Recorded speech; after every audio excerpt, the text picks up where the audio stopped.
మా ఛానల్స్ లో వ్యాపార ప్రకటనలు, ఇంటర్వ్యూల కొరకు మాకు వాట్సాప్ మెసేజ్ చేయండి 7799978978.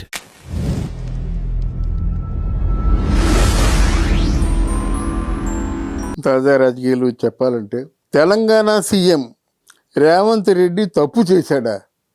అప్పుడే అదే అంటున్నారు బీఆర్ఎస్ నాయకులు.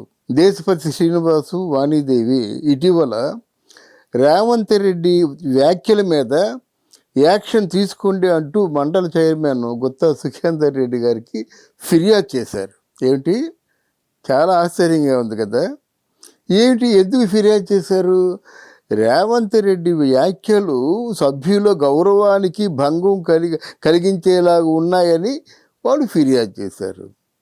ఇంతకుముందు మీ బీఆర్ఎస్, అదే అంతకుముందు టీఆర్ఎస్ వాళ్ళు మర్యాదగా, సభ్యతగా, సంస్కార భరితంగా మాట్లాడారా? ఏం మాట్లాడారండి? మనకు ఒక ముతక సామెత ఉంది, కుక్క కాటుకు చెప్పు దెబ్బ అంటారు అన్నమాట.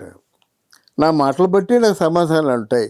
మోస్ట్ అన్పార్లమెంటరీ లాంగ్వేజ్ యూజ్ చేసేసి 30 ఏళ్ల పాటు మాకు ఎదురే లేదనేటువంటి మరి విధంగా ప్రవర్తించింది టీఆర్ఎస్ పార్టీ కదా, బీఆర్ఎస్ పార్టీ కదా.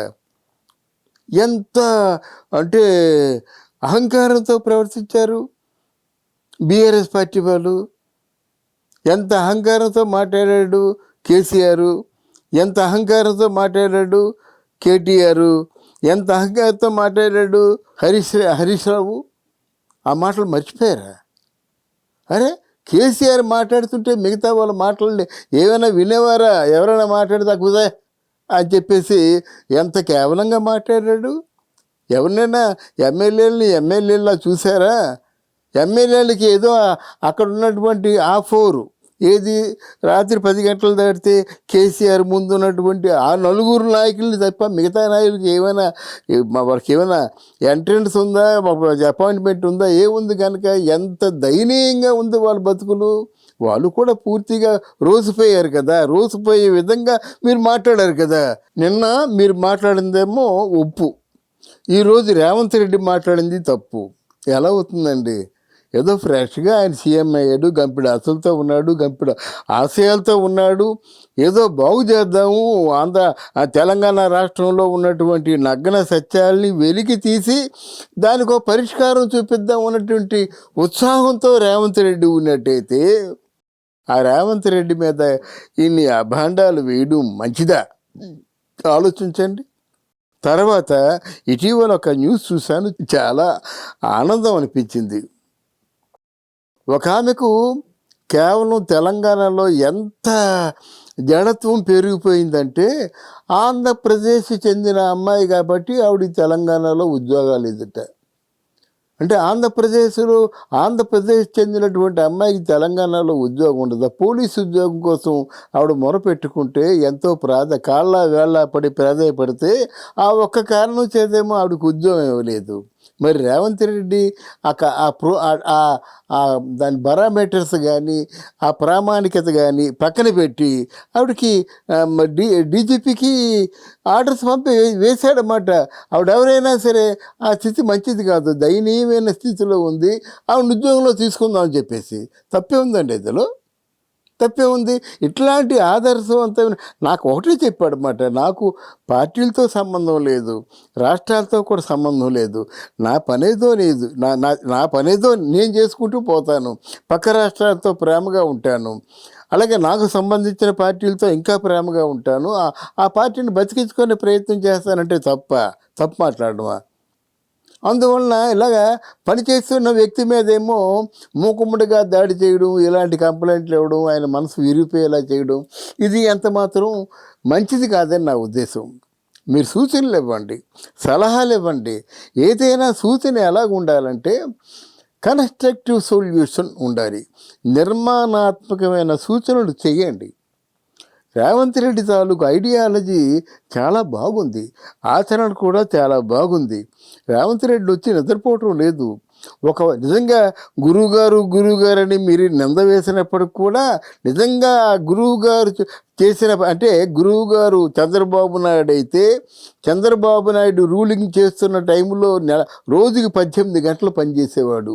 అలాగే ఈరోజు రోజుకి 18 గంటలు పనిచేస్తున్నాడు రేవంత్ రెడ్డి. అది మీకు తెలుసు కదా. ఎవరి కోసం పనిచేస్తున్నాడు? ప్రజల కోసం. ప్రజలకు ఏం కావాలని?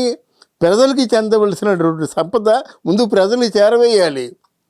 ప్రజల పేరుతో పూర్తిగా బొక్కసంలో కుక్కున్నటువంటి మీ తాలూకు ఆ డబ్బును వెలికి తీసుకురావాలి.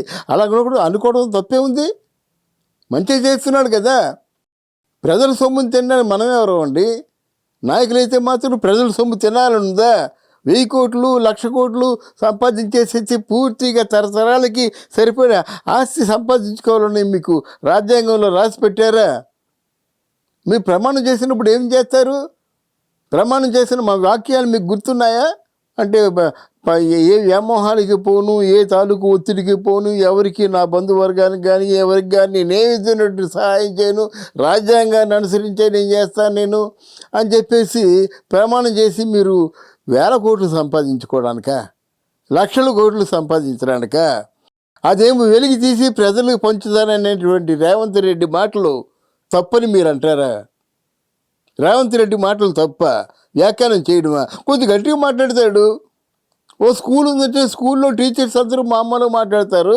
ఆ ప్రిన్సిపాల్ గట్టిగా మాట్లాడతాడు, గట్టిగా భయం చెప్తాడు. అలా చెప్పడం తప్ప? What is that? హౌస్లో ఉన్నప్పుడు హౌస్లో ఒకవేళ జనరల్గా పాలకవర్గం వాళ్ళు ఏంటంటే ఏదో వాళ్ళ తాలూకు అంటే చర్చకు రావాల్సినటువంటి సమస్యల్ని లేవనెత్తినట్టయితే ఆ చర్చ జరగకుండా చేసేటువంటి వాళ్ళు ఎవరంటే ప్రతిపక్షం వాళ్ళు రన్నింగ్ కామెంట్ ఇస్తుంటారు. రన్నింగ్ కామెంట్ ఇచ్చి వాళ్ళు ఏదో ఫ్లోలో ఉంటారు, ఏదో ఆలోచిద్దాం అనుకుంటారు, ఏదో చెప్దాం అనుకుంటారు. అంటే అసెంబ్లీలో చెప్పడం అంటే మొత్తం యావత్ తెలంగాణ ప్రజలందరికీ చెప్పినట్టు అవుతుంది కదా. దానికి రన్నింగ్ కామెంట్ ఇచ్చినట్టయితే నువ్వు కూర్చోవే అంటారు, నువ్వు నోరు మూసుకో అంటారు. ఈ మాటలన్నీ మీరనే కదా, మీరని ఆయన అంటాడు. తప్పే ఉంది. ఆ ఫ్లోని అడ్డుకున్నట్టయితే ఖచ్చితంగా కూర్చోమంటాడు అన్నమాట. ఆయన చెప్పదలుచుకుని చెప్పాలి కదా, ఎవరైనా చెప్పదలుచుకుని చెప్పాలి కదా. అసెంబ్లీలో కూర్చొని ఏంటంటే ఈ ప్రస్తుత సమస్యలు ఏమిటి, ఆ సమస్యలకి పరిష్కారం ఏమిటి అనేది మీరు ఆలోచించుకోవాలి. రేవంత్ రెడ్డి ఏం చెప్తున్నాడు?